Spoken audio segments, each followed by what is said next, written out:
Right, delighted to say I'm also joined by Pete, another member of the Awesome Foursome who successfully completed the Limassol Marathon. So congratulations, Pete, on what was a great effort there. What are your main feelings, Pete, as you look back on the marathon experience? I would say I am happy and annoyed at the same time. The time that I did, I was really pleased with. I can't really argue at 4:01, but just not beating that 4 hours is the slight annoyance. So I'm going to have to go back and beat that 4 hour barrier. But yeah, I think I was happy. The training went really well. It was a bit unorthodox, but in the end of the day, it got me through, and that was the main objective. Absolutely. And in terms of the trip as a whole, what were the main memories that will stick with you? There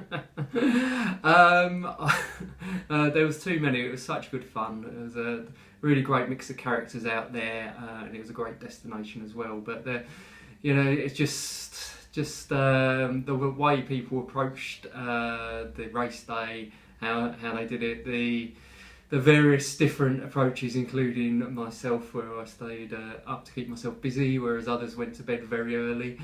Some ate ice cream. And just really the great banter between the four of us. A lot of fun. Absolutely. And just looking back at the whole 10 weeks, Pete, the amazing journey you've undertaken, this training, you must have an enormous amount of pride at having accomplished such an achievement as completing a marathon. Yeah, I think looking back, the short, when you were doing it, it was just trying to get through the training and make sure that you were prepared. So it all went past very quickly, especially in that 10-week period. But yeah, looking back, it is a big accomplishment, and unless you've done a marathon, you don't know what the amount of pain that you go through in that last 6 miles. So yeah, I'm pleased with the accomplishment, but I'm going to go back for more because I'm mad. Top man. And Pete, what were the main challenges that you found you had to contend with during the 10 weeks of the training, including the race day? Staying injury free was my main area of concern, which other than the slight foot niggle, I managed to do.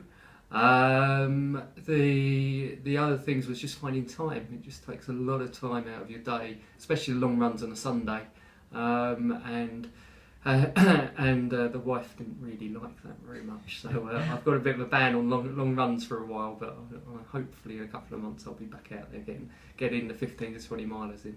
Absolutely. And for any marathon runners who haven't yet done the distance but who are sort of training and preparing for their first one, what advice would you give, Pete, to those people? Be prepared on the race day. Unfortunately, I woke up very late. I didn't have much of a breakfast. And also, although I thought I was prepared on my timing apparatus, such as my watch and my phone, both let me down.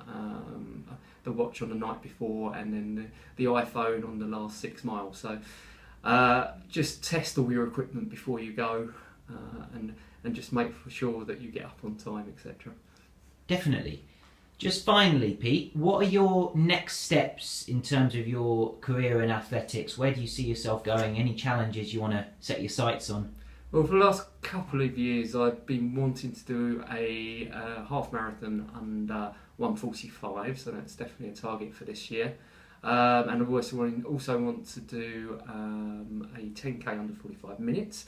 Both of them I've missed out on by 1 minute each as well. So I'm just going to get a bit more training in, really work on the speed training, which, as you saw from the track day, not my forte.